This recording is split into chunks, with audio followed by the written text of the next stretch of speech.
Hello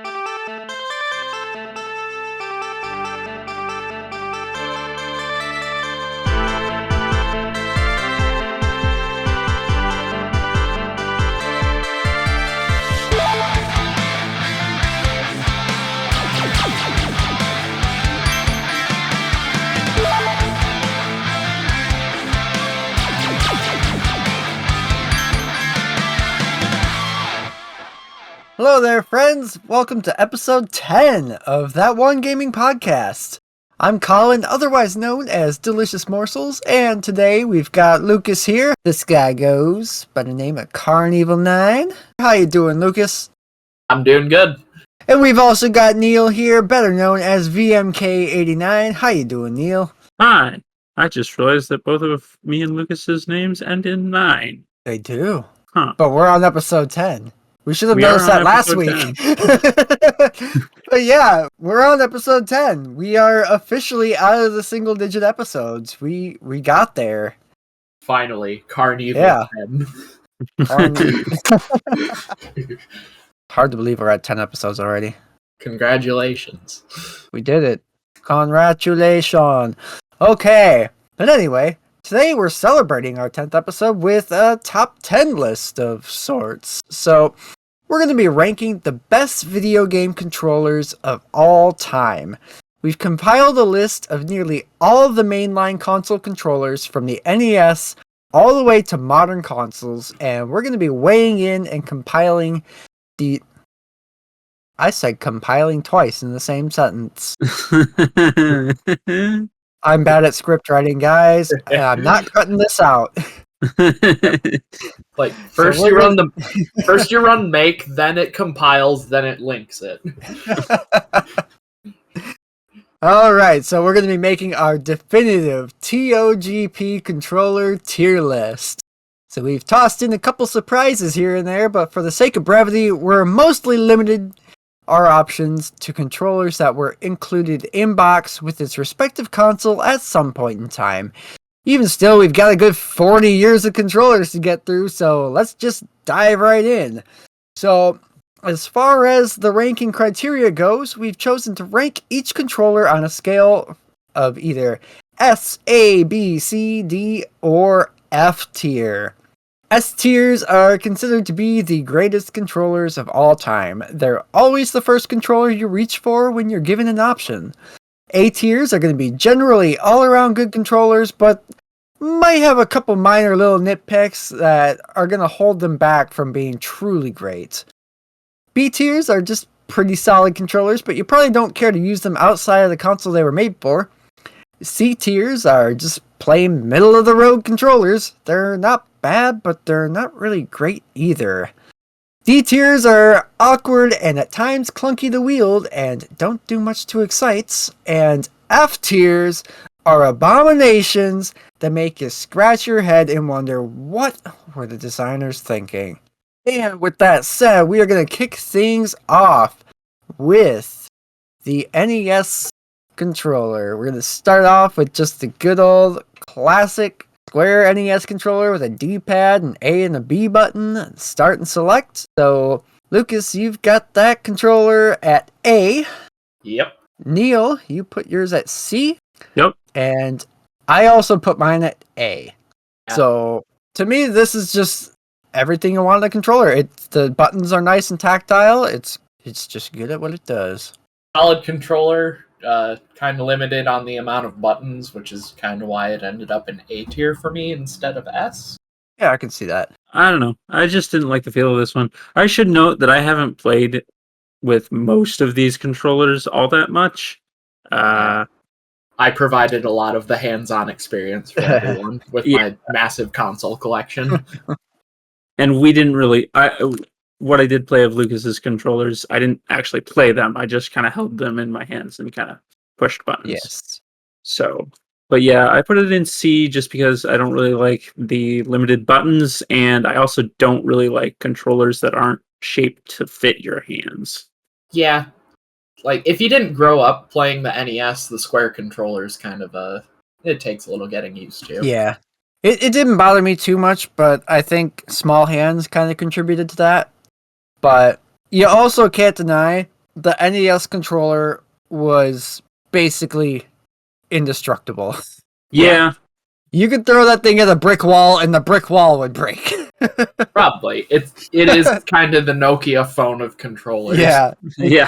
It's very, very sturdy design. It's just it's a timeless classic design that really paves the way forward for what would come after it. And then there was the dog bone controller.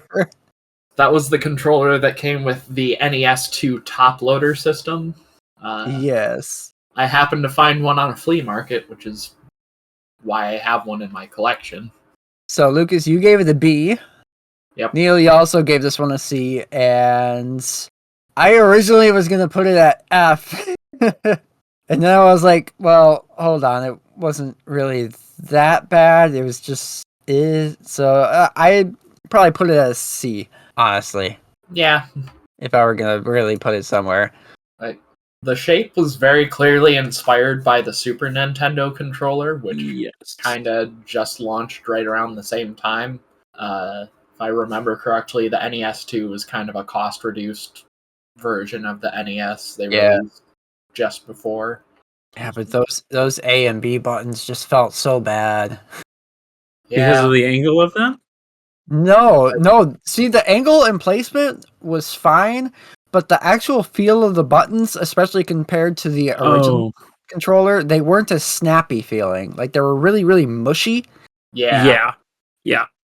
Like, I think that's part of why I didn't like this controller is like if you look at the controller, it looks great because it's got that sort of SNES really comfortable shape, and then you feel the D-pad and the A and B buttons, and it's squishy.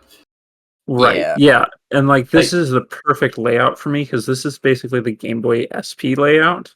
Yeah. Which is what I grew up with. It's not a controller, so we're not talking about it here. But like I was like, this is perfect, and then I felt the buttons and I was like, no. Yeah. It's just like Yeah, if the button feel was closer to that of the NES or the Super Nintendo, this would be my go-to NES controller. But because the buttons are so mushy and the D-pad is so not great, it mostly sits collecting dust because, like, the rectangular NES controller buttons just feel so much better. Yeah. And that D-pad is one of the best D-pads, period. Yeah. So we had 2 C votes and a B vote on that one. So that one we're going to kind of plop that down at C rank. And let's back up really quick to the Square NES controller. And so we had 2 A's, and then Neil, you gave it a C. So I think the A's are going to kind of override the C on that one. Yeah, I think so. Plot that boy down in A and move along to the Sega Master System controller. This one's pretty neat. It's basically an NES controller with fewer buttons but a bigger D-pad. So Lucas, you had it at D. Yeah. Neil, you have no ranking. Oh yeah, because I never felt this one. I didn't want to rank any of the ones that I've never put my hands on. That's fair. I looked up a quick video on it because I wanted to at least see it in somebody's hands just to see what it was all about, and it looks like the D-pad is actually pretty interesting looking, and is supposedly pretty comfortable. I put it at C. I put it at D, mostly because of the D-pad. Even though, like, it's got a good shape for being an 8-way D-pad, I think the NES Cross D-pad that became the industry standard is just a better D-pad. Yeah. The Master System controller reminds me of like the Cycloid on the NES Max Turbo controller. And while I don't have a Master System controller, I do have an NES Max, and I don't like it. It also lost points for me from not having a dedicated start button. Yeah, that was on the console, if I remember correctly. Apparently, you had to use what would be on the NES controller, the B button, to also act as the start button. Huh. It's really Gross. weird. Yeah. I have no idea how that worked because I didn't even know the Master System was a thing that existed until I was in my 20s, admittedly. But yeah, so this is a little bit of a blind spot for me, so I didn't want to go like too rough on it, so I gave it a C, but It uses the same. It does use the same DB9 connector for its controller that the Sega Genesis and the Atari 7800 and the Atari 2600 and the Commodore VIC-20 and the Commodore 64 and so many other things used. Yep.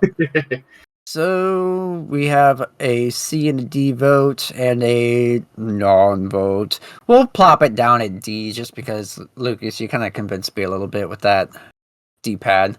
It looks good in theory, but probably in practice it might not be as good. Yeah. All right. Let's plow right along. We are now into the Super Nintendo and Sega Genesis generation. Starting off with the Super Nintendo gamepad. Lucas, you got that at S tier. Yeah, I do. Neil, you have it at B? Yeah. And I got it at S. This is just, for what it is, this is the absolute most perfect execution of this format controller that has ever existed. It is. Like, this is the best pre-analog, like pre-joystick era controller, hands down. It is the overall best. I think we'll probably get more into that once we get to the Genesis controllers.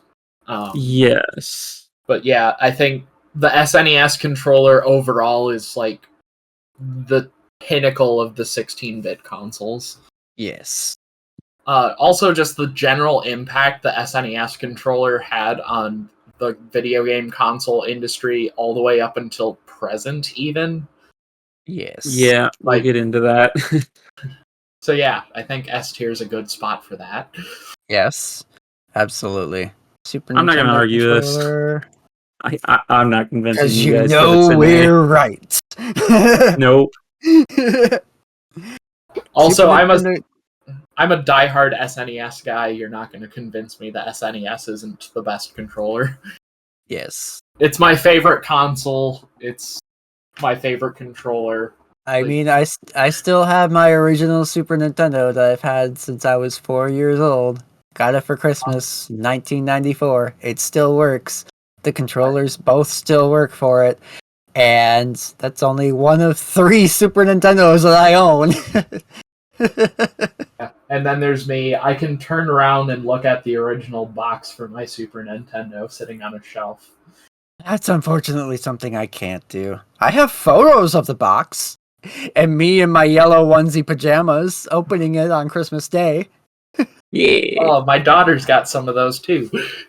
All right.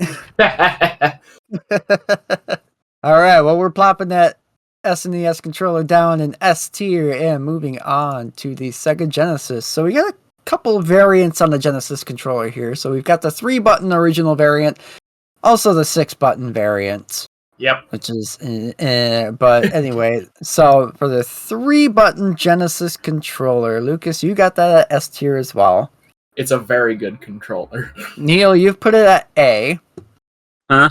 And where did yes, I put it at C. Whoa.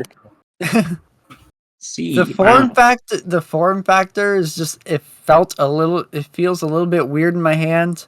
I had a Genesis growing up as well. But the Super Nintendo controller just always felt better to me. It almost feels like it's kind of pushing your hand outward in a way with the way they shaped it.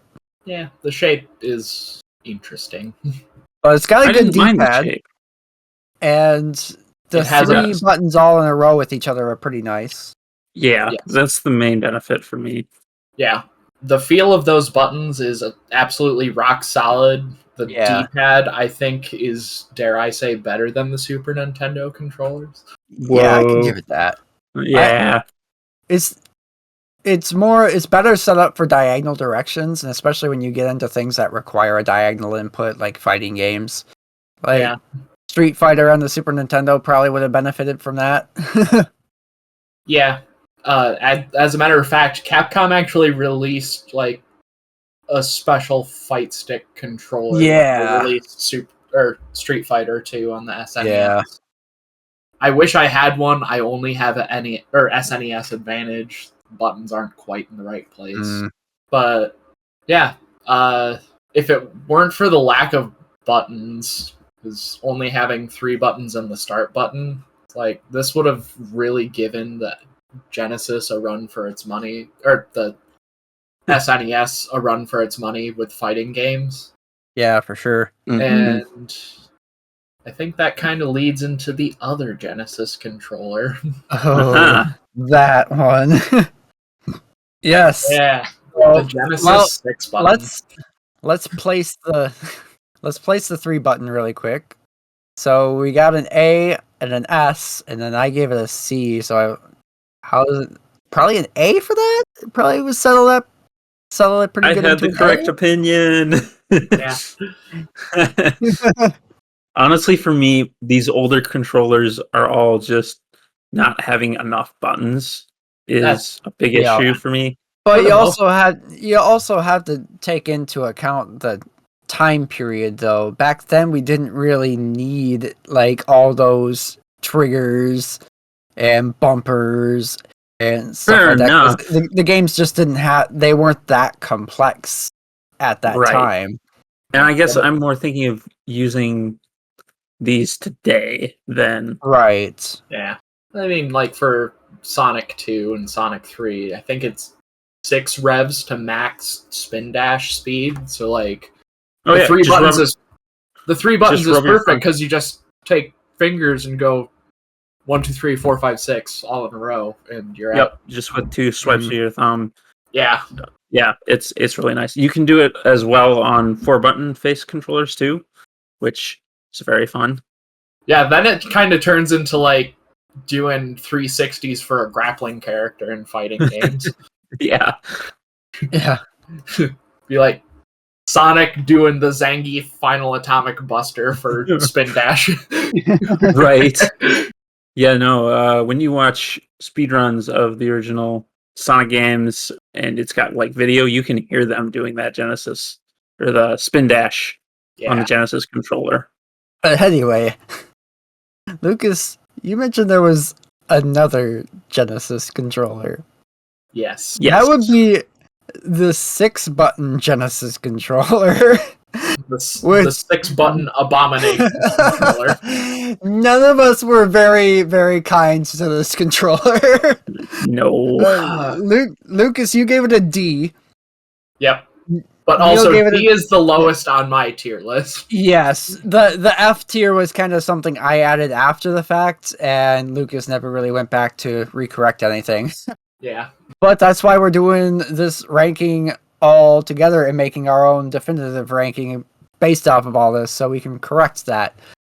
Yep. So, a D from Lucas, an F from Neil, and an F from me. This controller was awful. Yeah. It has a more conventional shape that I think fits more comfortably in my hands. It does have that. But kind of like with the Dogbone NES controller versus the Rectangle NES controller, this controller is just so much worse than the original one. Yes. Yeah. It's got basically all the same problems now that I think about it. Like, the buttons feel worse. Buttons, very, very gross D-pad. Yeah. The D-pad's like a bad POV hat on a like Logitech dual action or whatever they call it now controller. It's horrible. Yeah, it was just not very pleasant to wield at all. So yeah, that one's getting an F. Yep. Woo. We have our first F of the day. And it is the Genesis 6 button.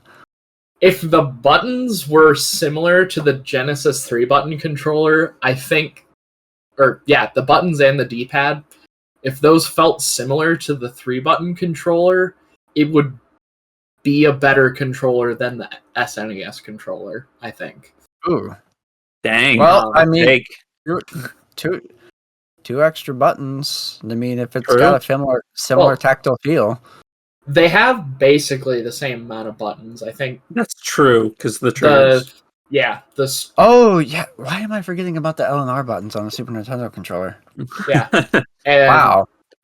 because the 6 buttons are all on the face, it's a more conventional feel for like a 6-button fighter, like Mortal Yeah. Kombat Right. or Street Fighter. And as a fighting game diehard, that's pretty important to me. Right. Mhm. Because it just never felt natural on the SNES controller to go to like, was it mid kick and heavy kick on the SNES controller, are the L and R buttons, I think. Hmm. It just feels weird. Yeah, I think the last time I played Mortal Kombat 2 was like on the Genesis. I don't think I've ever played the Super Nintendo version of Mortal Kombat. I haven't played Street Fighter 2 since I was a kid. Like on the actual console, I played it emulated Yeah, before in the past, but my first experience with Street Fighter was on MAME 32 with like the original World Warrior revision. nice. I But- keep meaning to pick up a copy of Street Fighter 2 Turbo. Eventually, I'll grab a copy. It's not that expensive anyway, so Yeah, you should in get a big Super hurry. Street Fighter 2 Turbo so you get the extra Yes. characters. yes. Because you always have to play Cammy because Rushdown is best. I play everything as Rushdown, even the range characters. All right, but we're gonna move along to the Nintendo 64, the PlayStation, and the Sega Saturn now. We're gonna start right on off with the greatest controller of all time, the Nintendo 64 controller. That's a good one. Lucas, you gave it a B. Neil, you gave it an F. I gave it an S. What? We're all over the place. Yeah, No, I'm kidding. I gave it an F. It's got an Okay, F. yeah. Thank God. It's the controller I use to play N64 games I can't play on other consoles. Yep.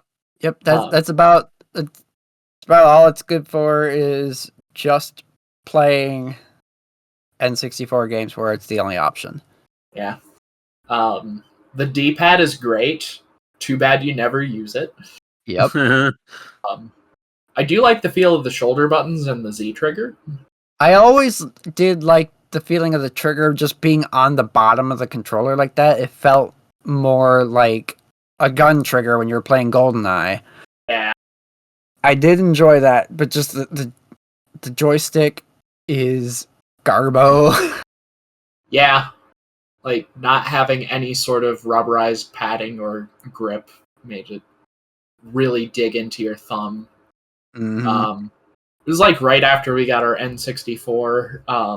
We got shortly thereafter a copy of Mario Kart 64. There was one day, I think, like, played close to 40 straight versus matches against my mom in like battle and race modes. And like after that, my thumb was so sore and swollen.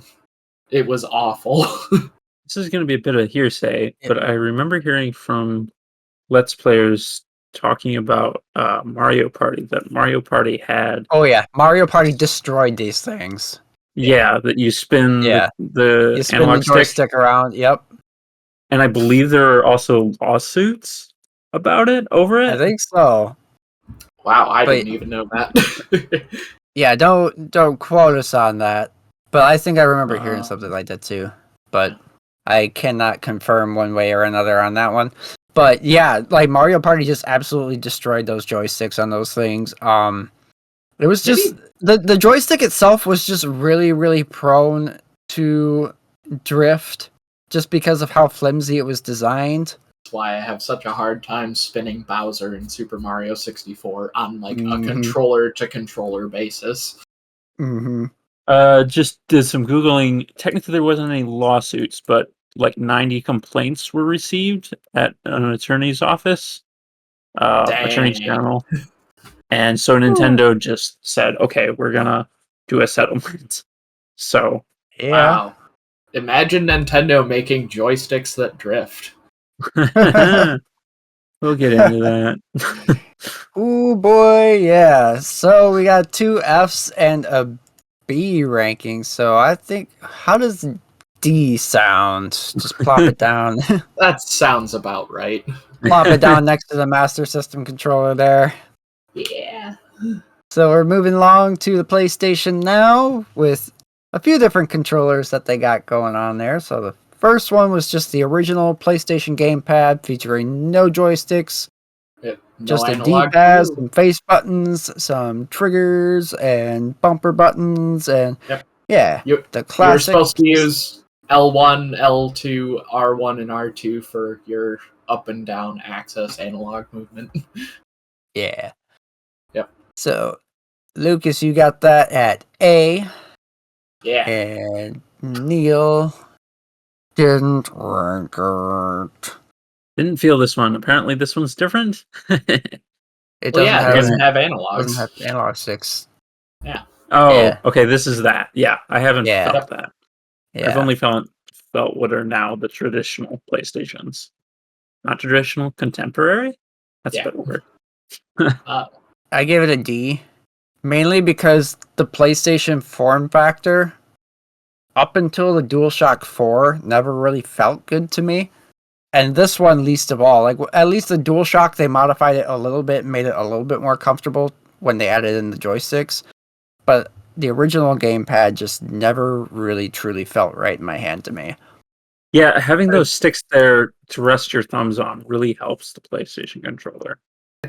Well, part of my ranking comes from a few different sources, like my own experience, but also like nostalgia vision and oddly the Gravis Gamepad Pro USB. My own personal experience. One of my cousins lived at my parents' house when they were going to college, and he had bought a PlayStation. Like, I got to play on it too.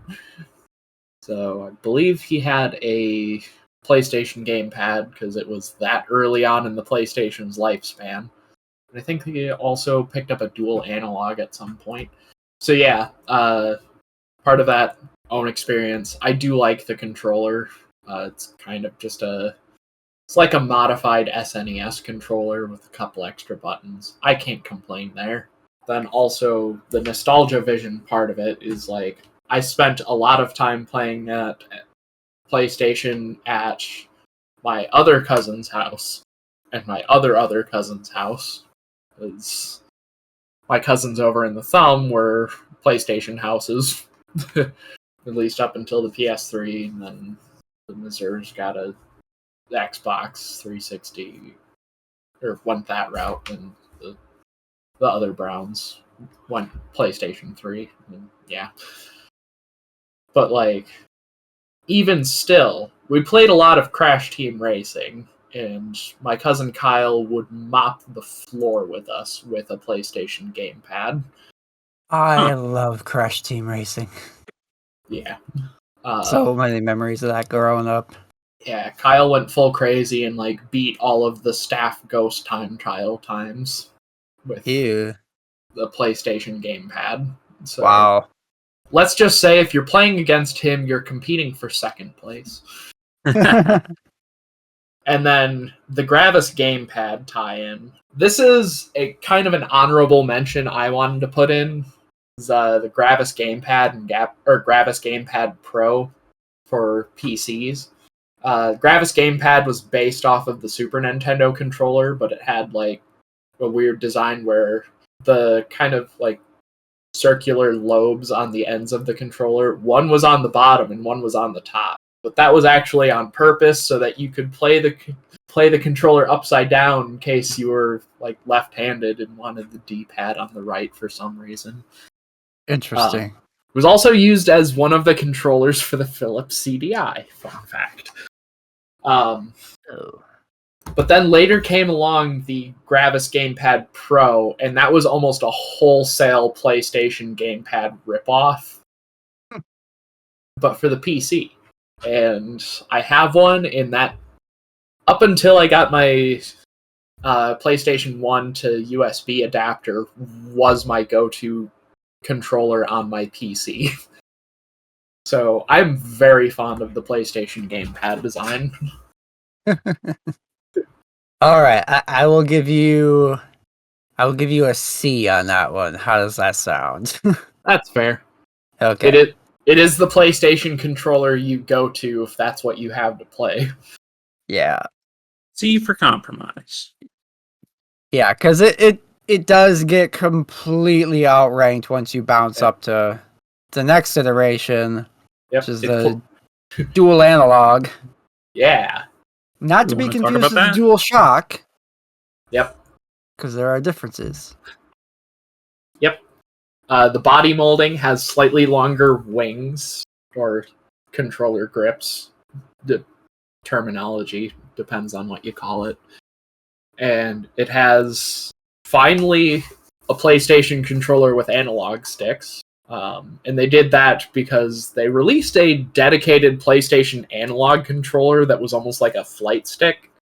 And this was like the budget compromise controller, which is why they added the analog, so that you didn't have to like buy the whole separate flight stick. You could get a dual analog controller with your PlayStation and be able to play these like analog capable games, but without having to buy the entire like PlayStation analog flight stick type thing. That was reasonable. Yep. Interestingly, compared to the DualShock, it has like scooped tops to the analog sticks, and unlike the DualShock, it does not have rumble. Yeah, I gave it a C. Lucas, you gave it an A, and this is another one that Neil didn't have an opinion on, one way or the other. Yep. Indeed. It is more or less a strictly improved PlayStation gamepad in my eyes. The lack of rumble is kind of a non-issue, because if you really wanted to, the solder pads are there. You could take apart a DualShock and put the rumble motors in yourself. Nice. So where are we gonna rest this one? I wanna put it higher than the original PlayStation gamepad because it does improve upon that design, but I still wouldn't quite call it an A. So I think we gotta give it a B. That's fair. Congratulations, you're the first B tier. Congratulations, it is our first B tier. And now, the original DualShock controller. This is where the rumble begins. Let's get ready to rumble! With two separate haptic feedback motors with different vibration strengths. Yeah. Hence the DualShock. Yeah. I gave it a C. Lucas gave it an S. And Neil gave it a C. Yep. I think I may like the scooped analog sticks of the dual analog better, but overall I think the DualShock is my preferred PlayStation 1 controller. The body molding actually is similar to the PlayStation gamepad. The wings aren't quite as long, but the placement of the thumbsticks give it still like the same size and shape as the PlayStation gamepad. It doesn't have the scooped analog sticks. Meh. I think it's a good control. Yeah. It has a good weight and heft to it that I really like, and since getting a PlayStation to USB adapter, the DualShock has become my go-to controller for emulation. I can see that. The exceptions being like 3D focus titles where you're using the analog sticks a lot. Then it goes to a different controller that we haven't talked about yet. Yeah. The analog sticks on the DualShock controllers were never up unto a point. They were never really super great. I mean, they get credit for being like one of the first controllers on market to have an analog option, for sure. Yeah. But they always felt really, really floaty, if that's the right word I'm thinking of. Yeah, I can see that. Like they were like really, really light to push. Yeah. So they were like difficult to be more precise with like finer movements with. Yeah, the gate for the analog doesn't seem to have a lot of resistance to it. Yeah. Yeah.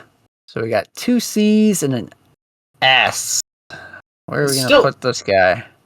Still by far not the worst analog stick we're going to talk about today. I actually think we might have already talked about it. Possibly, Sorry, yeah. N64. Yeah. I think this one probably... I think it could sit in B tier, but higher than the dual analog, maybe. Yes. Yeah. Yeah, it's kind of like...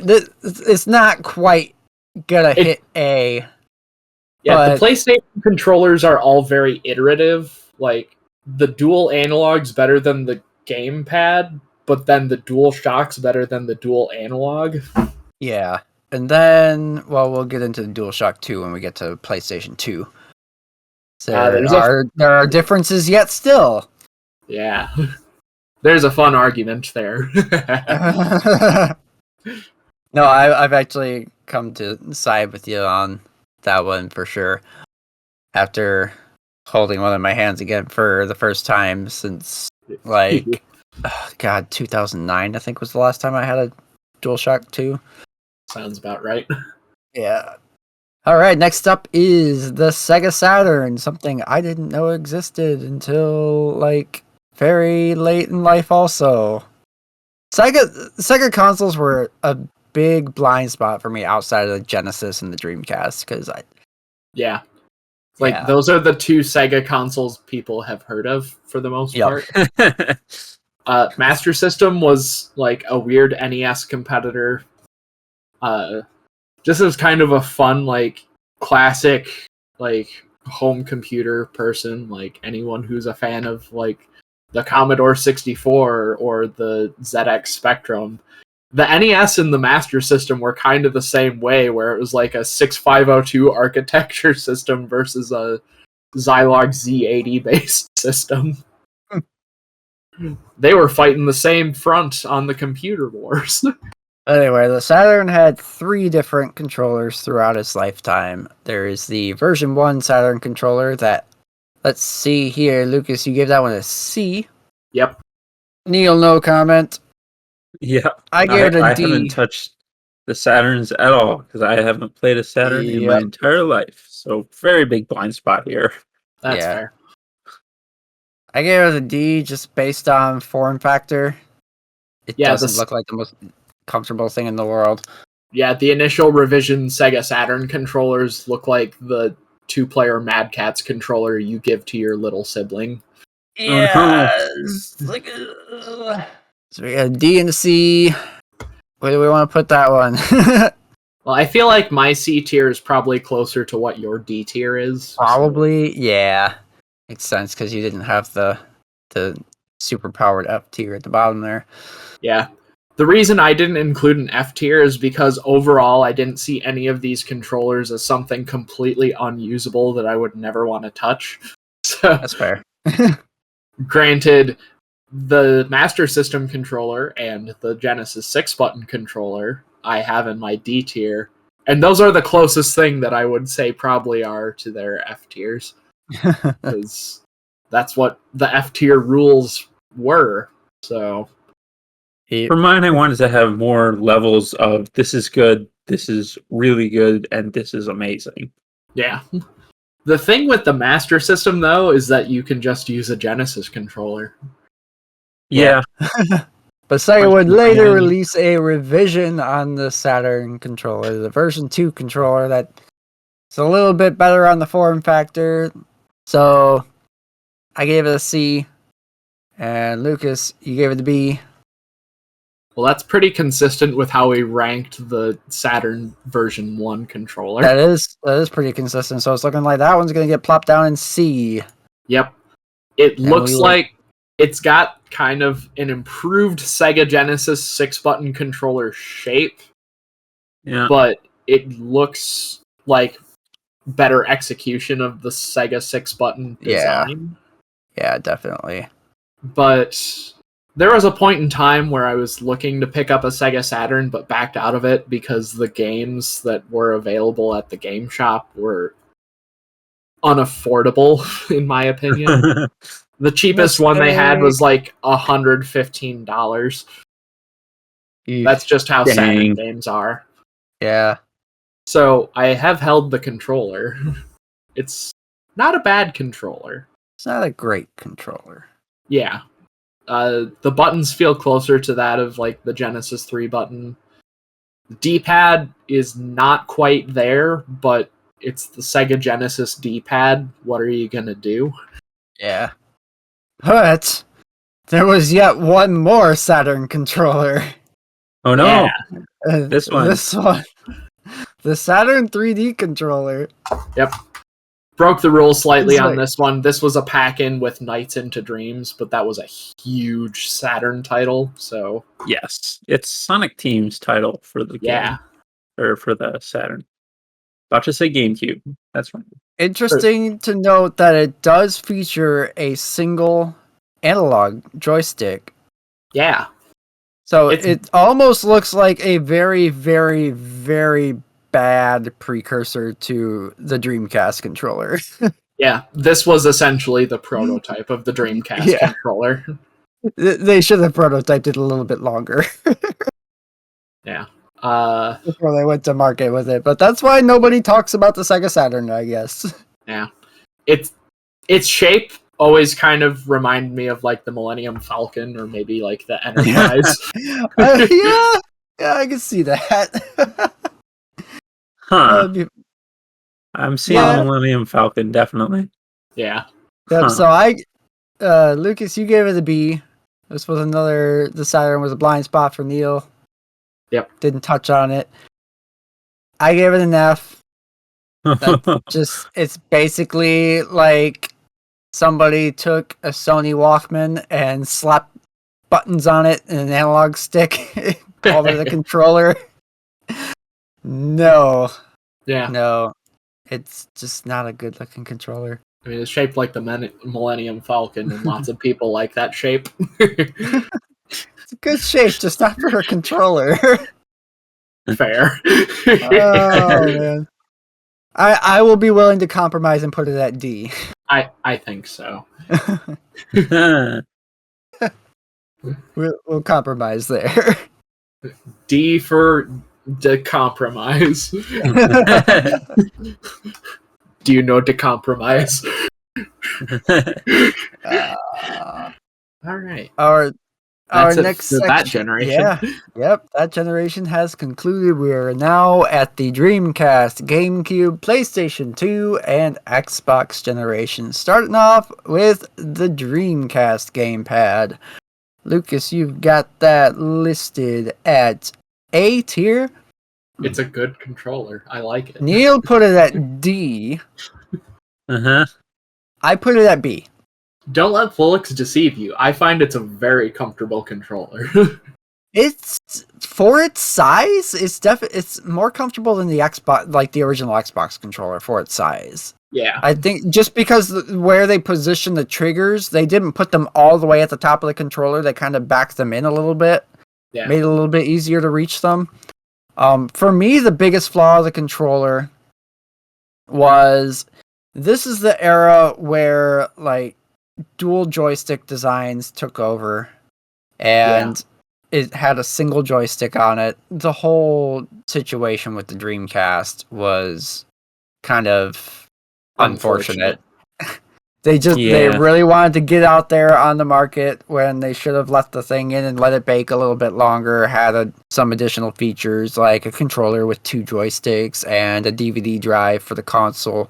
Yeah. Stuff. Yeah. Among other things, Sega really screwed up the Dreamcast launch, but the controller had cool ideas. Like the memory cards slotted into the controller, you could play little games on them. They were their own like little mini game system and stuff. It was really cool.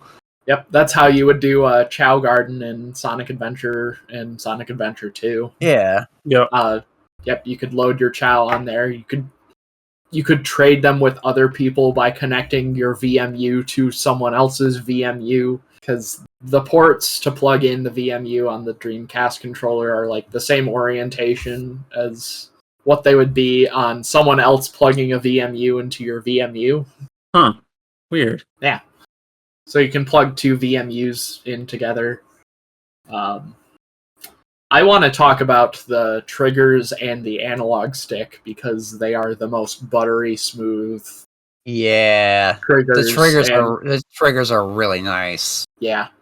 My main two issues with this are the cord and the analog stick. Like the analog stick? I was gonna mention the cord because the cord the bottom mounted cord was weird, and then it had a slot. It had a little notch at the top of the controller, so you could wrap the controller cord around and snap it into that little notch, so the cord would come out the top like regular. But yeah, that was just really weird. Yeah. My issue with the stick is no thumb pad. That's fair. Yeah. Yeah. Functionality wise, though, now moving to the positives. Woo. Yes, for the triggers and the analog stick, I actually found out while I was repairing a Dreamcast controller. I had a really yellowed one with like good triggers and analog stick, but then I had one that hadn't quite yellowed yet that had a broken trigger. Frankenstein. Yeah, one of my controllers is kind of a parts bash. And you can do that because the analog stick and the triggers use Hall effect sensors for their positioning as opposed to like a mechanical slider. Oh. Huh.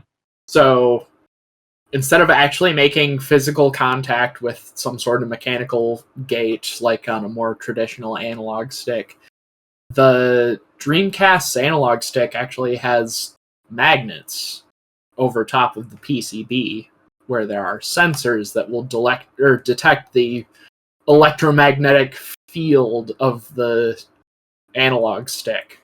I remember hearing this is about like this is a very high level explanation of how a Hall effect sensor works. I'm no electrical engineer by any means, but yeah, it would use electromagnetism to like determine the position of the triggers and the analog stick. So like no moving parts, no like physical sliders or a stick to move around on the PCB. So you got just the smoothest analog of any controller on this tier list. Yeah, the Dreamcast controller was pretty darn good. It's unfortunate that it was attached to the Dreamcast. Yeah. So let's see here. We got a B, we got an A, and we got a D. Hey, that spells bad. It does. Oh my. Oh well, it's man. definitely not a bad controller, but I think it's not a great controller. Yeah. We're gonna plop that. We're gonna put that at B tier, but ranked above the DualShock and Dual Analog. Yeah. And then we'll move along to the GameCube. So Hey. the standard GameCube gamepad. We got Lucas at S tier, Neil at S tier, and I give it a B. I think I know why you gave it a B, but I'll let you talk about that. So, I will say, for specifically Smash Bros., the GameCube is an S tier controller. Huh. Yeah. 5 console generations and counting. Yes. Yes. For specifically Smash Bros., the GameCube controller is S tier. But can't wait for the next Nintendo console to be backwards compatible with the USB GameCube controller adapter so we can play Super Smash Bros. With a GameCube controller for a 6th console generation.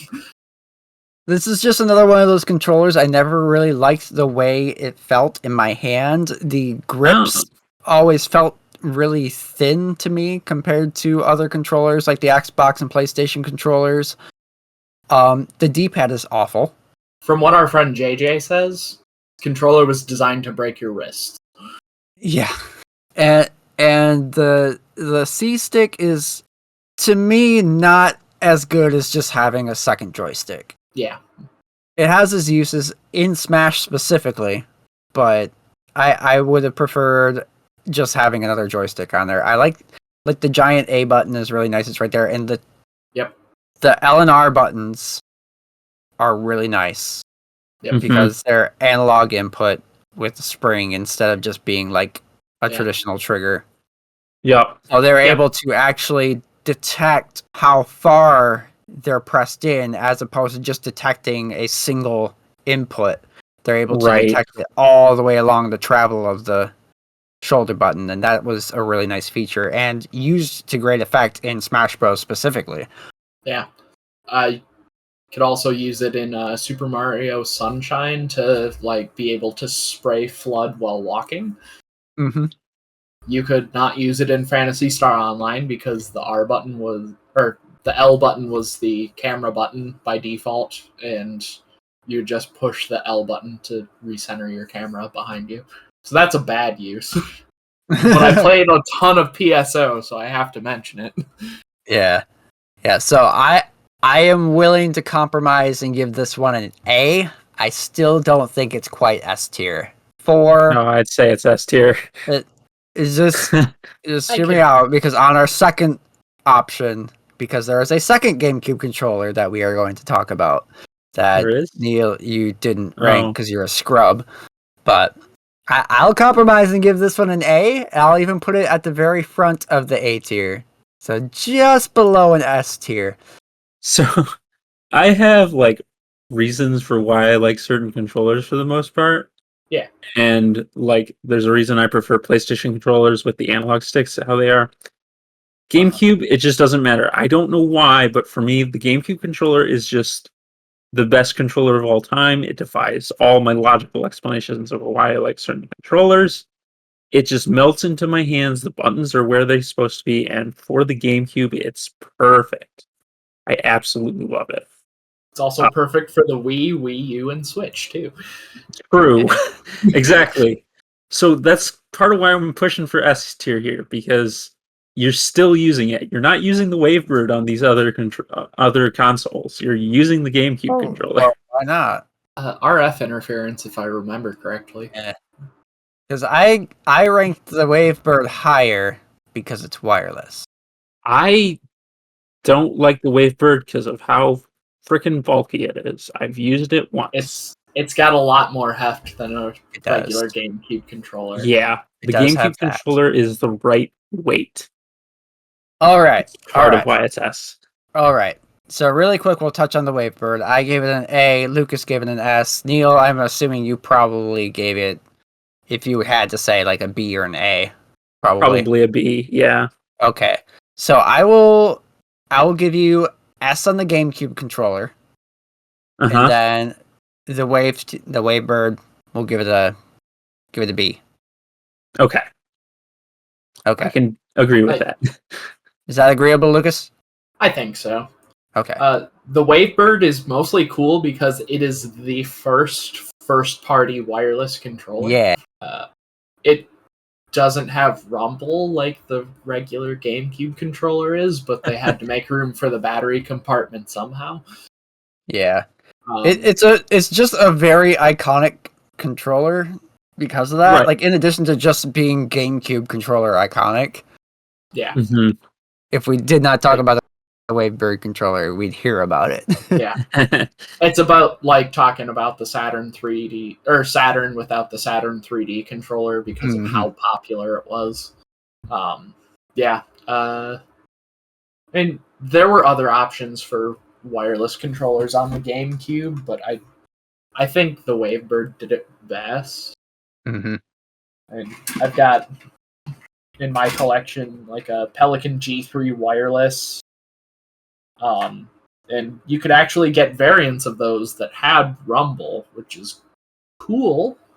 Not a ton of games where it's required. Yeah. Then there was also like the I can't believe we're talking about Mad Catz controllers being good for a change, but like there was the Mad Catz mini controllers. Yes. Yeah. Yes. Yep. Now see that I like that more than I like the basic GameCube controller, but we're not really talking about third-party controllers as far as our ranking goes. Yeah. The D-pad on the GameCube controller especially holds it back mostly for me. Especially when I hooked up my Game Boy player to this thing and I was starting to play through like Game Boy Advance games on my TV with my GameCube. That D-pad is so bad. It is really bad. And once again, this is where me pushing the fact that like it defies all logic for me why this is a great controller, because the D-pad is very important to me, but the GameCube's D-pad is awful. Yeah. It's so bad. It's so stiff. Yeah, it's very stiff and it's very small. Yeah. But like on that Mad Catz mini controller, not only is the D-pad a slightly larger size relative to the rest of the controller, but it just has a better feel to it. Yeah. I literally went out, like I still have my old Mad Catz mini GameCube controller from way back in the day that I used to play Smash with, but it got really bad joystick drift because it was a crappy Mad Catz controller. So that's just kind of taken apart in pieces in the bag. I don't even know if I have all the pieces to it anymore. It's been like that for like 10 years now. But I literally, when I got my Game Boy player and started playing with the regular GameCube controller, I was like, oh my god, this is awful. I just went out on eBay and I found another mini Mad Catz controller and ordered it. I haven't looked back. I have a cool solution for you. It's a Game Boy Advance link cable, and you just use your Game Boy Advance as the controller. That's a good way to get a but I don't have a regular Game Boy Advance. I have an SP, and that's not very comfortable either. You have a couple of SPs. And slanders. I do have a couple of SPs. You have your brothers, and then you have the $2, $50 Game Boy. I do. I bought it for $2 at a garage sale and sold it with the $2 sticker still on it to Colin for $50. Yep. And then I shell swapped it and put a nice IPS panel in it, and it is my go-to Game Boy Advance SP. It came out so good. It does look very nice. I will say part of why the Nintendo controller is better than the third parties is just because the Nintendo GameCube controller just is very solid still. It's one of the last Nintendo controllers that was just very well always built. Good. And all those like third-party GameCube control, like third-party, obviously third-party, but like all those like new ones that are just like based on the actual controller itself that you get like at your like game stores as replacements and stuff now. They can't touch it. Awful. They're awful. We bought 2 of them, and both of them have died already. Yeah. My GameCube controllers that are Nintendo are the only ones I still have, besides a random miraculous GameStop one. Yeah. I don't know how that happened, but yeah, like I've got a Pelican G3 GameCube controller that is like half case swapped with a GameStop GameCube controller. A full-on GameStop controller that is really just a rebranded G3. Got a G3 wireless. I've got a Mad Catz macro controller. I've got the Mad Catz wireless controller. And they all sit and collect dust because my original GameCube controller that is so worn that it no longer has the rubber padding on the thumbstick is still my go-to controller because they're just that good. Yeah. I will say that the thumbstick padding did wear out pretty easily on those. Oh, yeah. And there wasn't much there to begin with. Yeah. But, like, I guess coming up from the N64, losing the thumb pad on the controller didn't really bother me. Yeah. Because I was already used to a hard plastic thumbstick from the N64. Right. And I guess that's why the thumbstick on the Dreamcast doesn't bother me either, because I'm just used to it. Right. I think we talked enough about the GameCube. We got that all settled in there. Let's move on to the PlayStation 2 and the DualShock 2. There is differences between the DualShock 2 and the DualShock 1, even though in your hand, just holding it, not really pushing any of the buttons or anything, just the feel of it in your hand. It's the same exact controller shell, but all the stuff inside is different. So, Lucas, you gave it an S. Neil, you gave it a C, and I gave it a D. Oof, I give it a C. It's pretty rough. It's just kind of a DualShock with enhanced functionality. Yeah. It is technically enhanced functionality over the DualShock 1. It does have that. But the buttons themselves don't feel as snappy because they're not on that membrane anymore. Yes. For those not aware, the D-pad, shoulder buttons, and face buttons of the DualShock 2 are pressure-sensitive analog buttons instead of just digital. You press the button in any capacity, and it just does sends the signal. So a majority of the buttons on the DualShock 2 are just analog. But because of that, the kind of the spring rate of the buttons does suffer. Yeah, it suffered quite a lot. Also, in my opinion, the body shell of the DualShock 2 just overall feels cheaper than the DualShock 1. I like the feel of the smooth, glossy plastic, and at least with my DualShocks, they seem to have a bit more of a heft to them that the DualShock 2s that I have don't quite have. And as someone who can feel the 5 centinewton difference between a Cherry MX Brown and a Cherry MX Blue, that makes a world of difference to me. For me, the DualShock controllers, once I switched over to DualShock 4, I never really touched an older DualShock controller, and when I felt them last weekend from Lucas's supply, it was like, oh, these are so much worse, and all my DualShock listings just kind of dropped. Yeah. Wow. So that's why it's so low. They're both the DualShock and the DualShock 2 are in C, and we'll talk about the DualShock 3 when we get to it. Yeah, that exists. Yeah. I think we'll put the DualShock 2 above the DualShock Dual Analog at in B rank, though. That's fair. That seems like a good place for it. I mean, it's a good resting place for all the DualShocks. Yeah, in typical PlayStation fashion, it's just another iterative improvement. Yep. For now, it's an improvement. Yeah. And then we get on to the Xbox with that iconic yet absolutely large controller, the Xbox Duke. I'm the Xbox Duke Nukem controller. I've got balls of steel. I've got buttons of steel. Lucas, you gave it a C. It's not great. Get a ranking from Neil, and I gave it a D. Yeah, it was Microsoft's first entry into the console market. They made a controller. They just made it too big. Yep. And a bit of history.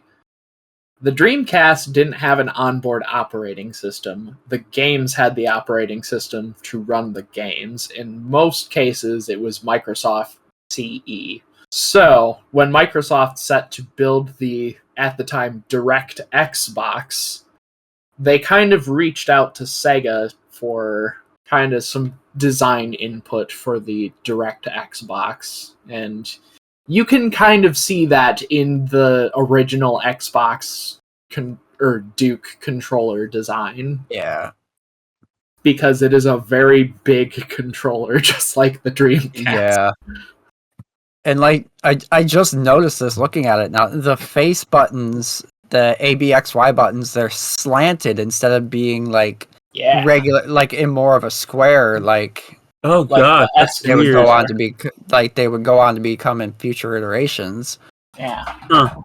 That's just, that entire controller is just It's a thing. It's definitely got its place in history as a bad controller. It's getting a D. Yeah. While we are on the topic of the Dreamcast and the Xbox being similar, can we talk about the X button now? I'd like to talk about the X Okay. button. Yeah. The X button. This was what I was going to bring up too. Yeah, Oh, how Lucas, it's you go ahead different and on say your bit. everything. Yep. X is So- different on everything. Yes. X can be in up to 3 different positions on a controller across 4. 4 GameCube. 4. You're right. Yeah. The jelly beans are in a different place. Technically, the PlayStation button is called the cross button. Oh no! Don't go there. Yeah. It's a symmetrical cusiform, so you can't even invert it. Anyways, going back to the SNES controller, which has the correct button layout of Lies and slander. So it's A on the left, or A on the right, B on the bottom, Y on the left, X on the top. So the PlayStation originated as a collaborative effort to make a CD add-on between Sony and Nintendo. So when Sony of Japan created the PlayStation, their button layout, circle on the right, X on the bottom, what is it? Square on the left, triangle on top. Square on the left, triangle on top. Okay, so in Japan, on the PlayStation, circle was the confirm button, and X was the cancel or back button. Yep. Which lines up with the A and B buttons on the Super Nintendo controller. Circle for yes, X for no. Makes sense. Makes sense. And then the PlayStation comes to the international markets, and the X button, or cross button, becomes confirm, and circle becomes cancel or back. yeah. Yep. Which is wrong. I don't like it, because it doesn't match the Super Nintendo anymore. But that's just me. So then, you got the Dreamcast. And subsequently the Xbox, because even though the colors don't match up, they have the same button placement. Yep. So the Dreamcast has the A button on the bottom, the B button on the right, the X button on the left, and the Y button on the top. Not a single one lines up with the SNES. Because it's Sega, and it was Nintendo. Yes. So, Japanese PlayStation lines up with the SNES. Dreamcast and Xbox lines up with the international PlayStation buttons, where the confirm button is on the bottom, and the back and cancel button is on the right. Yep. So, thanks to Sony of America and Sony of Europe, I can't play any other controller but the SNES. I only know SNES button layout, and I can't learn anything else, because everything else feels wrong to me. And then, when the GameCube came out, Nintendo was like, let's mess with them even more, and threw all the buttons in a weird place. Just put them everywhere. Well, But you can't miss the A button because it's it huge. seems like that, but they put the button that you use the most as both the biggest button, but also right in the middle of the controller. So you can't miss it. Right. But man, it screws up people with the X button, because it could be on the bottom, it could be on the side, it could be on the other side, or it could be on the top. So if a game tells you to press X on an emulated game and you don't have the right controller, good luck. Yep.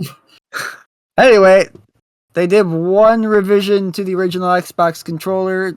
They just made it smaller and easier to wield.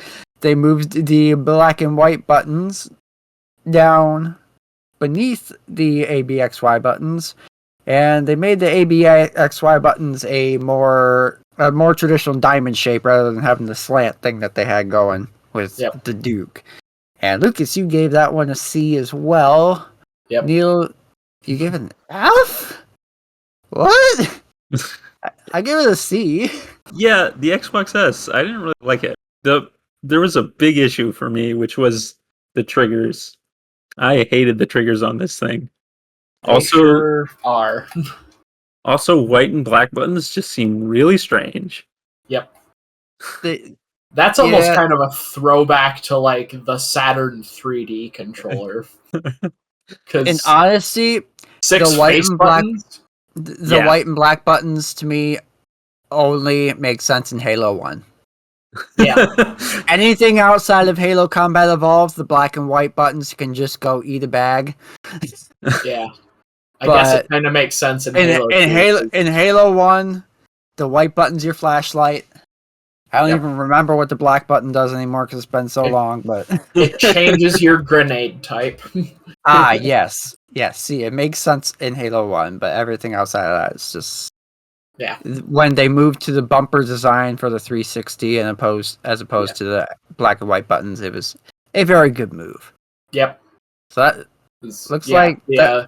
The black and white buttons eventually evolved into the bumpers on more modern Xbox controllers. yeah.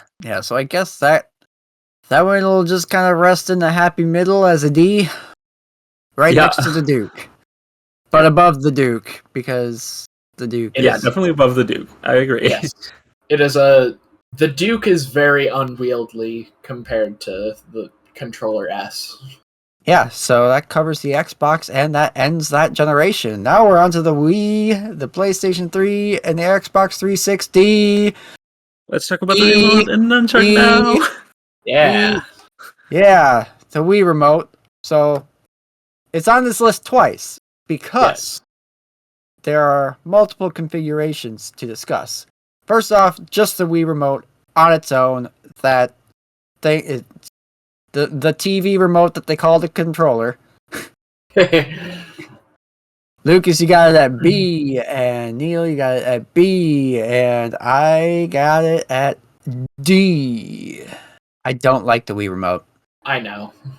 So You It- told me it- many times. It improves as a motion controller once they added Motion Plus, Yes. and that was fine. But anything that forced you to hold it horizontally as a traditional controller, it just was awful.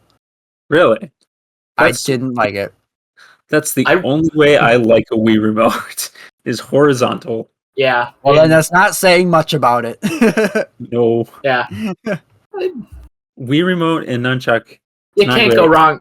Can't go wrong with Wii Sports, but Yes. that's about it.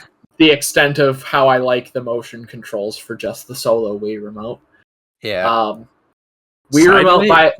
Go Wii ahead. remote sideways is very good for Metroid Other M. And this is probably the highest praise you will hear about Metroid Other M.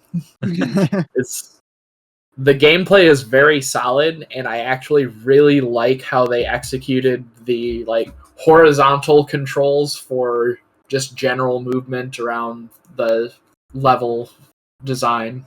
And then it was kind of neat that you could turn it vertically and use the motion controls for firing missiles really precisely at things. And I thought that was very cool because I was a cool. Metroid fan and I was wanting any Metroid game I could get my hands on. Other M is a game. One of the games of all time, you would say. Yes. For me, the Wii remote works really well for playing Game Boy games on emulators. It's just the closest you can get to holding a Game Boy Advance to me with a controller. Works well for NES type games because the 1 and 2 button are just the B and A button with Mhm. different numbers. You'd rather just have an NES controller. But it's not Bluetooth. There are adapters and also USB NES controllers. Fair enough. I don't know. I honestly don't feel very strongly about the Wii remote. We can put it lower if you Yeah. want. We'll put it at C. Anyway, let's slap that nunchuck on there really quick. Yeah. Then it becomes Lucas, a whole that- different thing. Yeah, that's a completely different controller. Yeah, now it plays Metroid Prime 1, 2, and 3 on Metroid Prime Trilogy Collector's Edition for the Wii. And because of that, it gets an A from you, Lucas. It also plays Playing- Super Mario Galaxy 1 and 2, and those are really fun. Playing Metroid and Super Mario Galaxy gives it an F from Neil. Yeah. I put it at C with the nunchuck attached. It's actually my preferred way of playing Mario Kart Wii. Ooh, yuck. GameCube all the way. I couldn't. I liked being able to wheelie by tilting the controller. Honestly, the Wii is weird for me because like the only reason I like its remote is to play on computers and not on the Wii. Ah, For everything it's ranked higher because of emulation, kind of like yeah, DualShock for me. I only use my Wii remote to turn on my Wii and navigate the menu, and that's it. Yeah. I don't have that many games, and what I have is Mario Kart and Colors that I play. And Colors, I use a GameCube. Mario Kart, I use a GameCube. Yeah, I don't have any like super strong feelings with the Wii remote and the nunchuck attached to it. I just like that it gives you. I always kind of like the way the nunchuck felt in hands. To be honest, it's got a really nice form factor to it with the joystick on it. I liked having the additional joystick with the Wii. Yeah. Flick to smash attack in Super Smash Bros. Brawl was neat. Yeah. I still couldn't get a feel for it over the GameCube controller, but it was neat. Kind of something we'll touch on a little bit when we get to the Joy-Cons also, but like having a controller like split independently between two hands is actually something that I've always kind of found really comfortable in a way, because it does give a good ergonomic feel. Yeah, like with the Wii remote and the nunchuck, you're still kind of tied with that tether between the two, so you can't like go super crazy with it.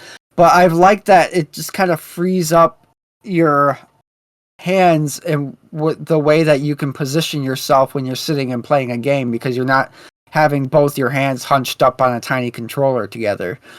Yeah. So for that, it kind of bumped it up the ranking a little bit for me, in addition to just liking the way the nunchuck feels in my hand. I like my controllers to be symmetrical. The Wii remote and nunchuck does not feel that. That's fair.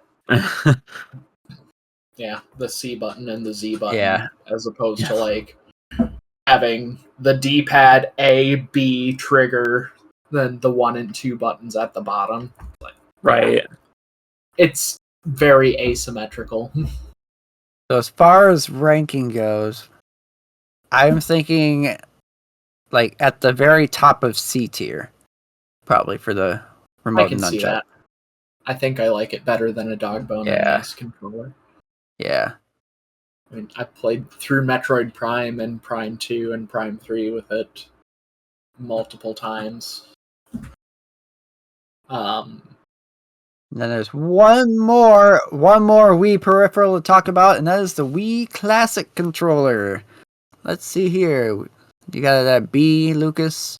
Yep. Neil, yo. I've never seen one of these in my life, I don't think. Really? Yeah. Yeah, I got it at C. It's not bad. Just having the analog controllers on there, but no actual like grips beneath them was really awkward. It's very much, what if you crammed a DualShock into an SNES controller? Yeah. That being said, it does let you play N64 games on Virtual Console, and it's kind of a better controller for that, I think. Yeah. Oh, we could put... Where are we going to put the classic controller? Probably C again? Yeah. I think I would put it below Nunchuck. Below Nunchuck? Yeah. Yeah, that's Low where I had it. A lot of the classic controller use cases overlap with the GameCube controller use cases, and I would much rather use a GameCube controller. The exception being Virtual Console, where it was required for N64 VC. Yeah. So next, So this is next up. We technically have 2 controllers, but we're just gonna lump them all into one because really the only difference is one has rumble and the other one doesn't. Yep. So we're talking about the PlayStation 3 controller. Yep. We got the Yeah. 6-axis and the DualShock, and the only difference is one vibrates and the other doesn't. Yep. Lucas, you put it at A? Really? It got a D from Neil, and I give it an F. I hate it. It's awful. Just like I mean- the DualShock controller already needed help, and what they did to it for the PlayStation 3 iteration was not helping. Yeah. See, to me, it's just another PlayStation controller, but with worse triggers than the previous generation. Right. That's why it's lower. Significantly worse controllers. I mean, I put them below the dual analog You on my did. tier list. You did, but I don't know if you've really tried to play a shooting heavy game with a DualShock 3. I never got into shooters. Most of my playtime on a DualShock 3 or a 6-axis was on BlazBlue Chrono Phantasma. Okay, yeah. See, I bought my PS3 right at the end of that console generation because I bought it because I wanted to play The Last of Us. And while I was waiting for The Last of Us to come out, I was like, well, you know what? I have an entire generation of PS3 games that I haven't played yet. So I bought Uncharted 1 through 3. I bought the Resistance games. I bought the Infamous games and just started playing through all of those while I waited for The Last of Us to come out. That thing was awful for anything that required any form of shooting at all because they didn't scoop the triggers outward. They took away the under support of the trigger, but they didn't scoop it outward. So when you're trying to shoot stuff, your finger just slides off the trigger constantly. It was so irritating. I don't like it. And the joysticks were still super loosey-goosey DualShock joysticks, so aiming was a pain in the butt. In addition to that, that's part of the reason I just gave up wholesale on playing the Resistance games because they were an actual first-person shooter. So literally, shooting was the primary gameplay mechanic in those. I just stopped playing because I couldn't stand the DualShock 3. I made it through the Uncharted games because, you're doing a lot of shooting, but there's a lot of platforming too, and for that, it was fine. Oh my god. The DualShock 3 also introduces a new problem because it's wireless. The Bluetooth breaks. Yep. And the battery life was abysmal. Yep. And unlike its competitor, the Xbox 360, it didn't have easily replaceable batteries. Yep. The DualShock and 6-axis battery was internal to the controller, so you had to charge it via USB. And which I don't mind that much, but over time, though, over time the battery life degrades, especially if you're not using it frequently, and then the battery life suffers because it was sitting at its low charge state for a while, and lithium-ion batteries have sort of weird battery memory. I'm not an electrical engineer, but if you leave it at a low charge state for long enough, then it loses capacity because reasons. Yeah, so I think the Genesis 6 button needs some company down there at F tier. Yeah, I can see that. Basically for me, for the for the PlayStation 3, I needed the equivalent functionality of a PlayStation gamepad. Yeah. So I guess that's kind of why I put the DualShock 3 and 6-axis in A tier. Yeah. Because it was good enough to play BlazBlue, a 4-button Arc System Works anime fighting game. My favorite fighting game series. Right, but for how long could you play that fighting game series before it died? Rest in peace, BlazBlue.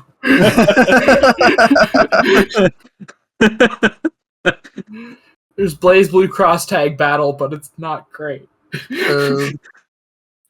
That's not what I meant, but They haven't works. even released an English dub for Central Fiction.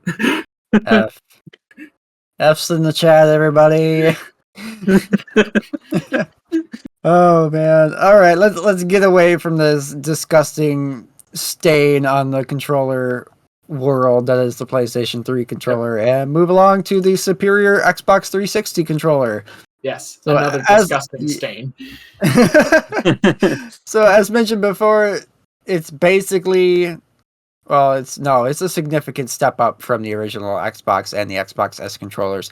They replaced the black and white buttons with the bumper buttons, which basically are similar to the R1, R and L1 buttons on a PlayStation controller. So now you've got two sets of shoulder buttons. Yep. The black and white buttons are where they should be as shoulder buttons, copying the PlayStation, copying the SNES controller, the best controller. Yep. So, Lucas, you've got the 360 controller at A, and Neil, you've got the 360 controller at C, and I put it at B. We are all very, very divided on this one. That D-pad is real bad. It's pretty bad. Yeah. But I almost put it at A personally, but that battery pack on the back, while it was always nice being able to have interchangeable batteries, I just remember constantly being annoyed about my fingers bashing up against the battery pack on the back of that thing, and that kind of knocked some points off it for me. Yeah. Outside of the third-party controller that you gave me from just having it and not needing it, if I were to pick up another Xbox 360 controller, I think I would actively seek out one of the original USB wired ones. Mm-hmm. Yep. Not just because you don't need a special Microsoft blessed dongle to use this on your computer, but like it doesn't have the battery pack. You're not bumping your fingers into it. You don't have to change the batteries because you plug it in. I hate wireless controllers. Yeah, this was the gold standard for modern console controllers of that generation. Yeah. And I used it as my go-to PC controller for well into even the Xbox One generation, up until I got a second controller for my Xbox One that I could spare. That was like way late into that generation.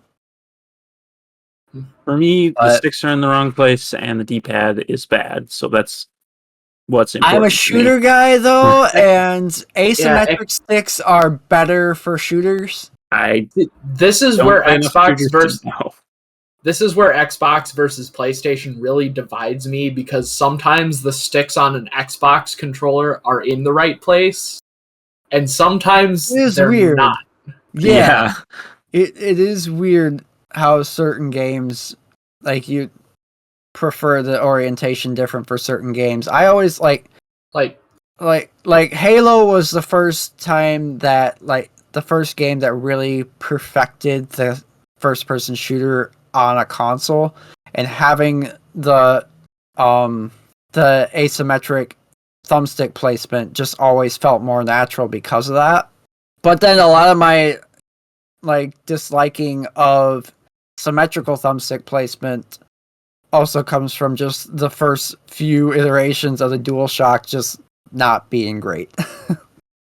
Yeah.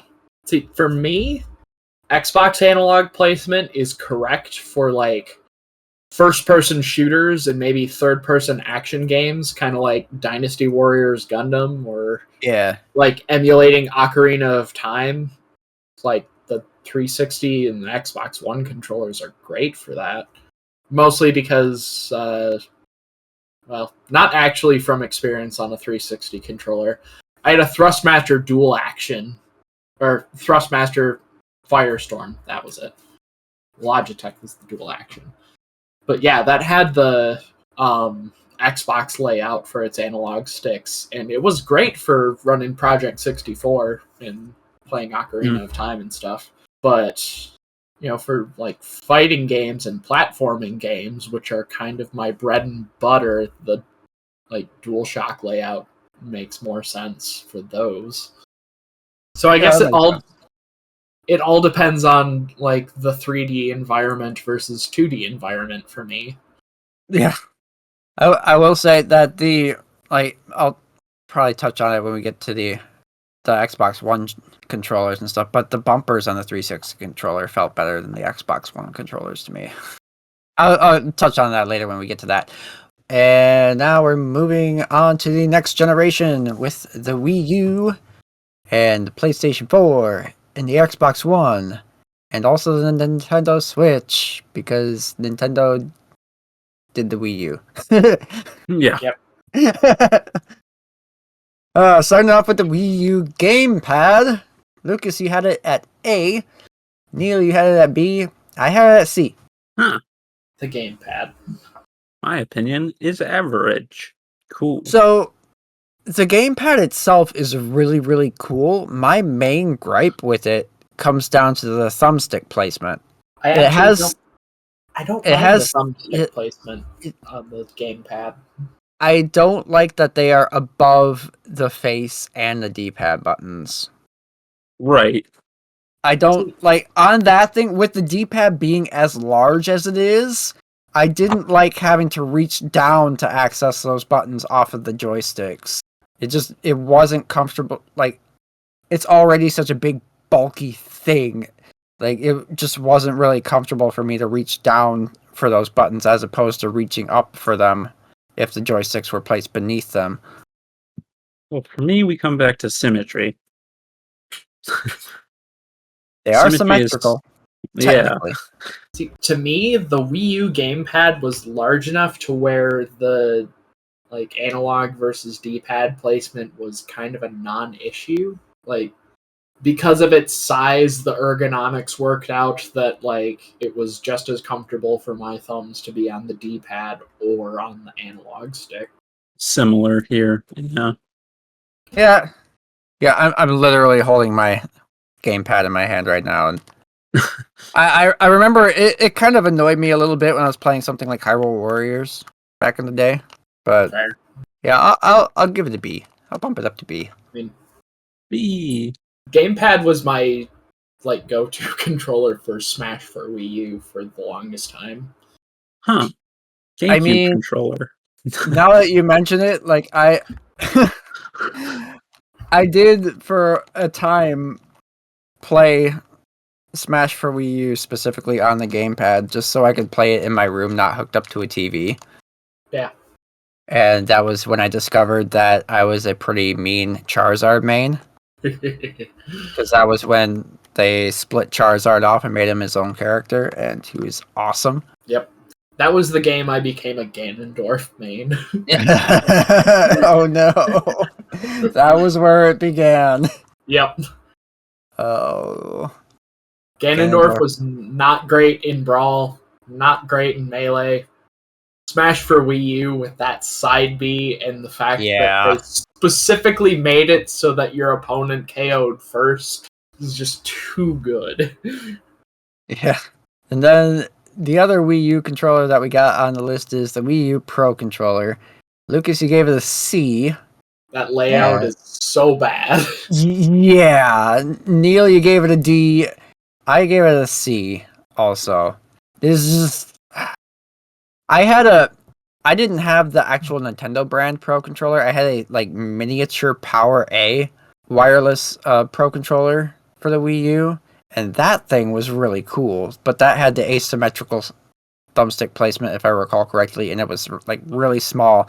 This was like when Power A was like first breaking onto the scene, and now like they're the largest third-party manufacturer of Nintendo Pro controllers. But this is like way back. This is like one of the first controllers that they made, I think. But I liked it. But I had an Afterglow Pro style controller, but it had the same symmetrical thumbsticks above the buttons and D-pad awfulness that the Wii U Pro controller has. Yeah. Which is a shame because like it's got the Xbox 360 shape and it's super comfortable to hold, But then as soon as you try and push buttons or move sticks on it, then it becomes awful because it's not the Xbox 360 layout. Right. Or the PlayStation layout. Or Yeah. yeah. Yeah, they kind of, I think they just wanted to keep it kind of relative to the way the gamepad was laid out, and it just Oh yeah, definitely. Yeah. it just did not pay off at that smaller form factor. Yeah. Yes. So we're gonna give it. Let's put that at D, because Lucas, your C is more like a lower C into the D ranking. Yeah. Yep. It's like a D plus to you guys, probably. Yeah. Yeah, we'll put it at D and move along to the PlayStation 4. And this is where they finally nailed the DualShock controller. The DualShock 4. Lucas, you got it at S. Yep. Neil, you got it at S. I put it at A. Because it is still a DualShock controller. It is the best variant of a DualShock controller. It feels the best in your hand. It has the scooped triggers, but it's still a DualShock controller for me. So I not quite S tier, and we'll get into why I didn't quite put it in S tier when we get to the following generation. But you guys both put it at S, so I'd be willing to compromise it. So yeah. It's a return to form for the DualShocks, in my opinion. Like the DualShock 3, the triggers not having any sort of like not having any sort of catch, but still maintaining the same DualShock form factor was not great. So like the DualShock 4 is almost what the DualShock 3 should have been, in my opinion. Yeah. Absolutely. Um Honestly, if they were gonna make the DualShock 3 controller that bad, they should have just released the Boomerang. Honestly, the Boomerang would have been a better controller than what we got for the PlayStation 3. That would have been amazing. Yeah, so we'll plop that down. I will give you guys the S on that one for sure, because up until the current generation, like, this was absolutely one of my favorite controllers by far. And then after that, the Xbox One controller breaks onto the scene with a nice improvement over the 360 in most places. Lucas, you gave it an A. Neil, you gave it a B. I gave it a B. Kind of lower than I was expecting. And honestly, I almost gave it an A. It gets a B. Just, this is a recent gripe that I've come up with now that other options are available thanks to the current generation. Yeah. But I got rid of my Xbox One years ago and got a PS4 instead. A correct choice. Yes. In that time, I've always kind of used the Xbox One controller exclusively for PC stuff since then. That's okay. It's the same thing now. Yeah, basically. And very, very recently, I started to really discover how much I hate the bumpers. Oh, really? The bumpers are really bad when you really think about it, because they're not like a button. They're just a little tactile switch. Like, you know, that little tiny square switch with the little circular button on top? That's just that little clicky thing. That's all those bumpers are. Yep. And they are, depending on where you are pressing those bumpers from, they can be anywhere from like super responsive to just not responsive at all. And it got really frustrating playing certain games where I needed the bumpers to actually respond. As a matter of fact, on the Xbox One controllers, the bumpers are actually like molded into the same piece of plastic. So the left bumper and the right bumper are conjoined by like a little plastic piece that sits inside the controller. Not great. Yep. I feel like this is something that I've always kind of had a gripe with that controller. Is just recently it cheapens the feel of the bumpers. It does. They just, like, they were proper separate buttons on the 360. Yeah, they just feel really, really bad on the Xbox One controller.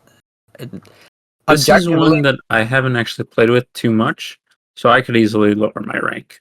Like, I'm not committed to what I placed it at. well, I mean, you're at B, I was at B, and Lucas was at Oh, I thought it was A. No, A. why would I So be at A? Yeah.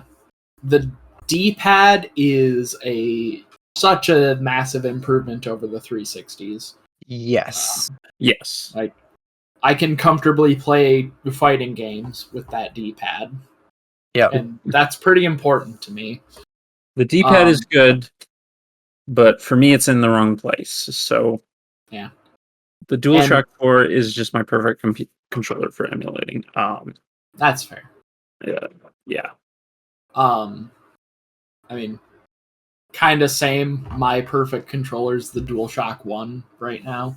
But another thing about the Xbox One controller versus the 360 controller is that they did away with the awkward battery hump. Mm-hmm. They integrated the battery compartment into the controller, so now there's no awkward battery compartment bump like on the 360 or on the Wavebird. Yep. And the joysticks didn't have nearly as many, if any, dead zones compared to the 360 controller. Because the 360 controller joysticks had a lot of dead zones. It is a night and day difference. Yeah. Yeah, to a point where it took me a long time to kind of adjust to it when I first got my Xbox and like Titanfall came out. And I started playing that. It took a long time to adjust because I was used to the 360 controller, and like the joysticks in the Xbox One were way more responsive and didn't die off in random places. Yeah, I remember playing Firefight over at your house, like right after Master Chief Collection came out, and like I was kind of struggling because like the last Halo game I had played at that point was Halo 3, and like going from Halo Xbox 360 controls to Halo Xbox One controls, and not having that dead zone was really throwing me off. Right. Yeah, it's like I almost missed the inferior controller in a way until you got adjusted to it. Yeah. And now I can't go back to the 360 controller. Right. There's just too much dead zone. Yep. All right. Well, I think our ranking kind of firmly plopped that in the B rank, right at the top of B rank there. Yeah.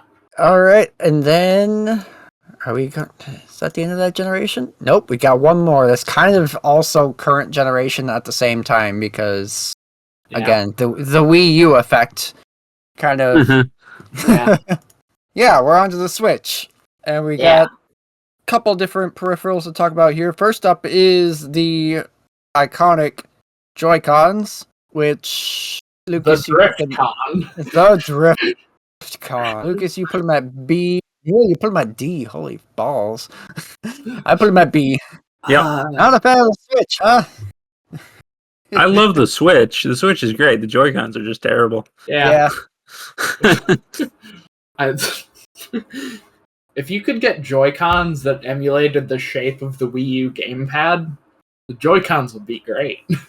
Because the Switch in handheld mode is just the Wii U tablet, but with a slightly different controller layout. Pretty much. With driftier joysticks. Yes. Just come out with Joy-Con Pros that are just the Wii U gamepad controls.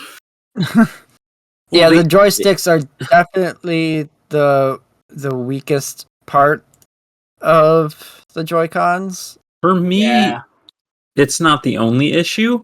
The D-pads, because they have to also work as space buttons, it's 4 separate buttons instead of a D-pad. Yeah. And that's a huge issue for me. When we get to playing Celeste, you need 8 directions for that game.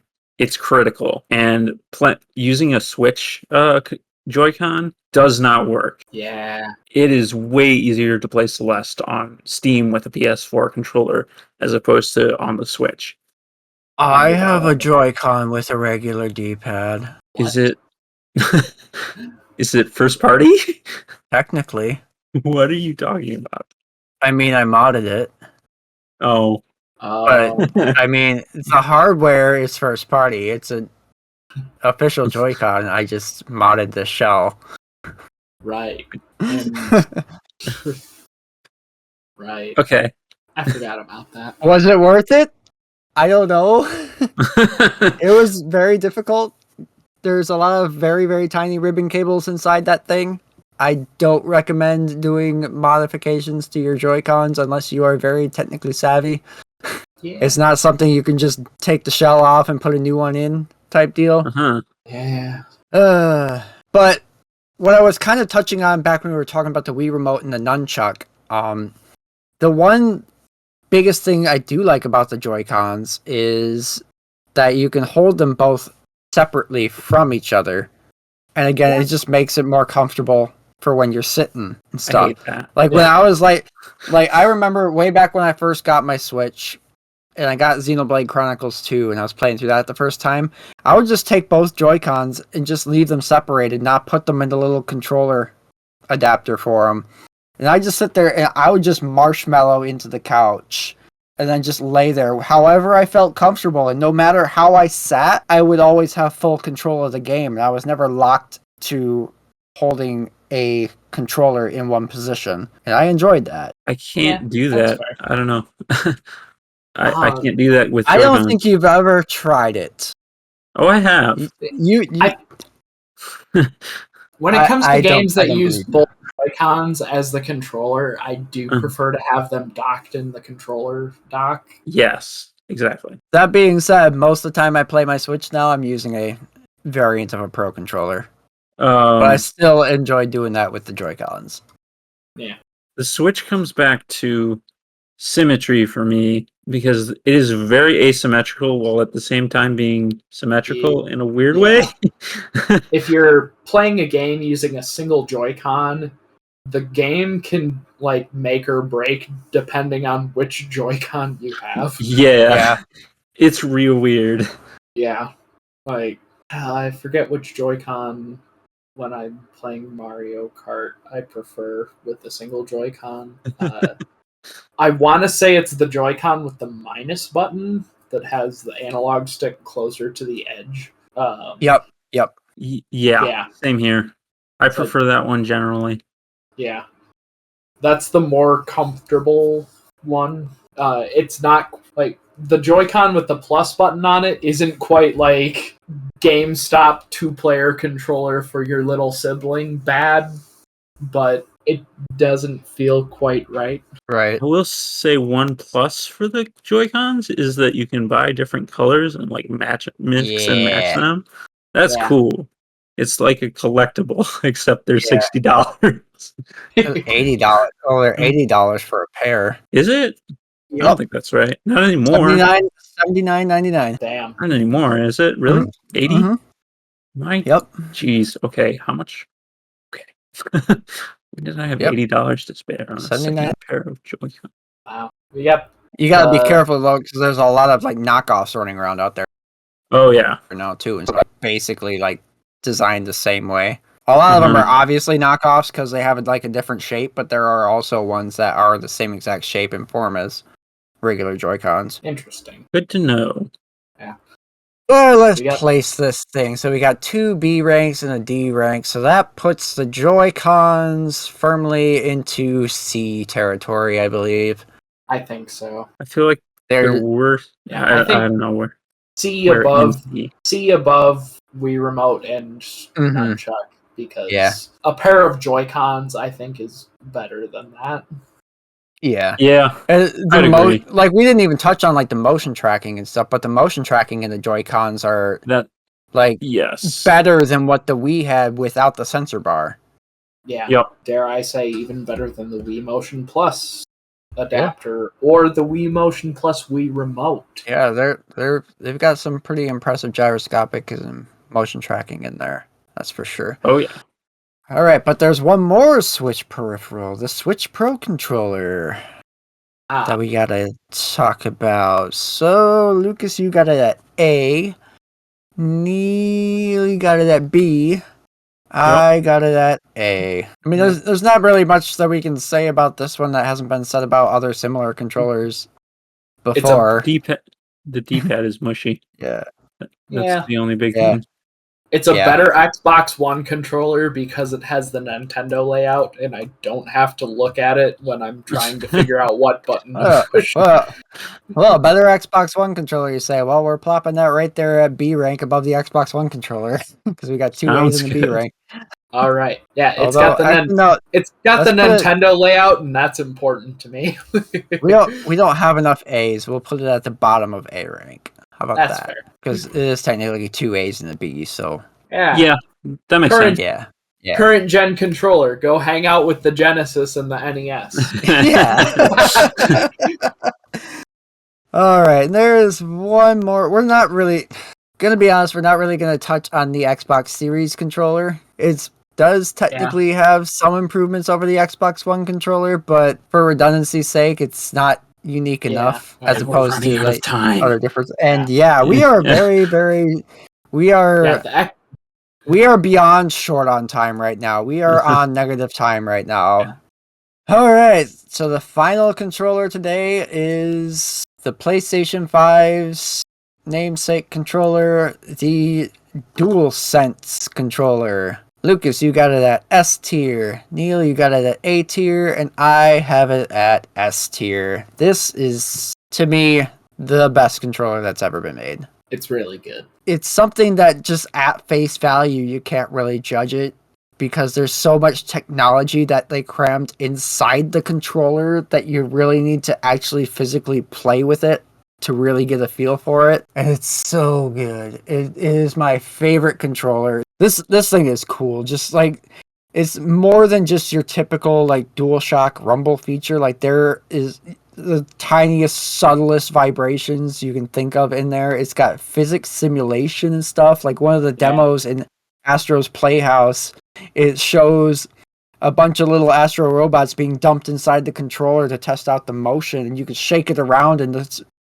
the controller actually simulates the feeling of something being inside of it shaking around as you shake it. It's just so cool. Yeah, you can actually feel all of the little Astro robots settling. Yeah, it's really cool. And then, like, getting further into the Astro's Playhouse demo, like when the robot's walking around, you can feel just really subtle little vibrations on the back of the controller to simulate the little pin footsteps and stuff. And when he's running, they get a little bit heavier. For me, it's getting to the point where it's like, do we really need this in a controller? Like, I'm not even one that's super hyped on rumble packs. I don't really like my controller moving in my hand. That's fair. So that's why I ranked it higher. Also, at the moment, I'm still just used to the DualShock 4. I'd have to play with the PlayStation 5 controller a little longer to see which feel I like better. But like then there's the adaptive triggers, which allows those the seem really triggers cool. to, I don't mind in those. real time, adjust the tension of the triggers at different points in their engagement.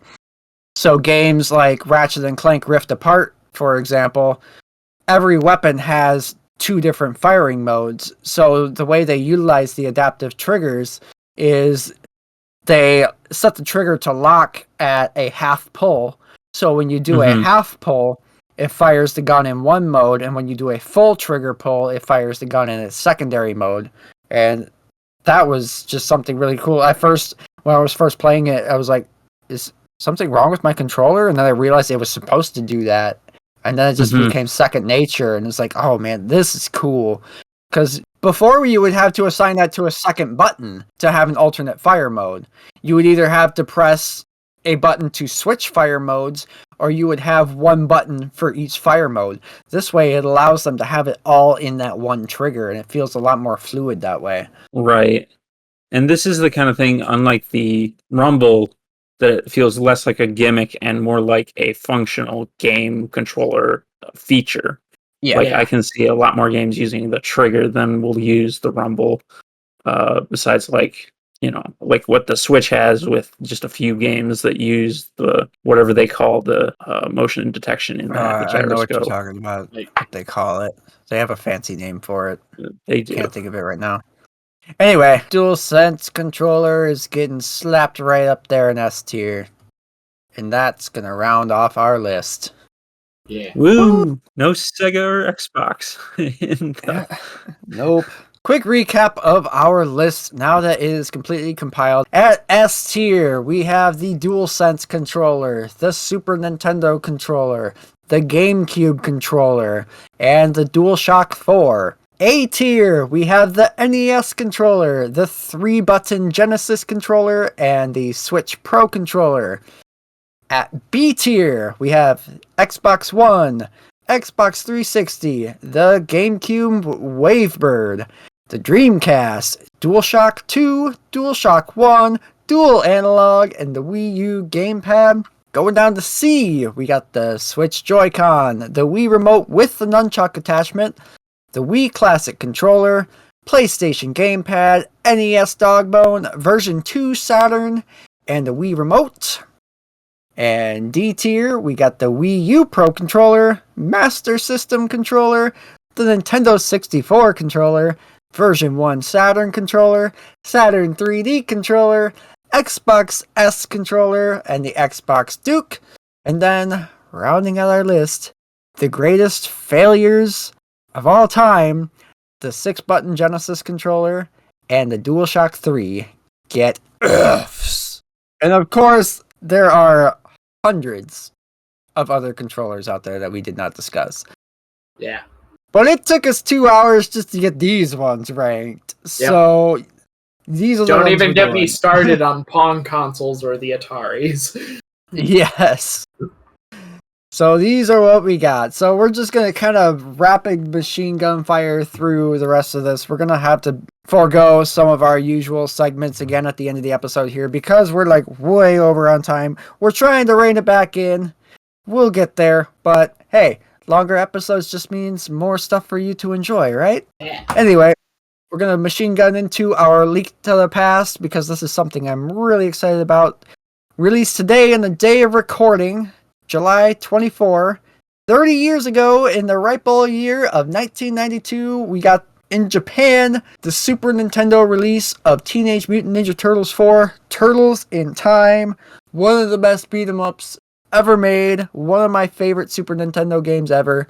30th birthday today. Happy birthday. Happy birthday, Turtles in Time. Alright, so we're not going to go through what we've been playing this week. Unfortunately, time constraints. We've been playing with controllers. We've been playing video games with video game controllers. Anyway, Lucas, where can we find you outside the podcast?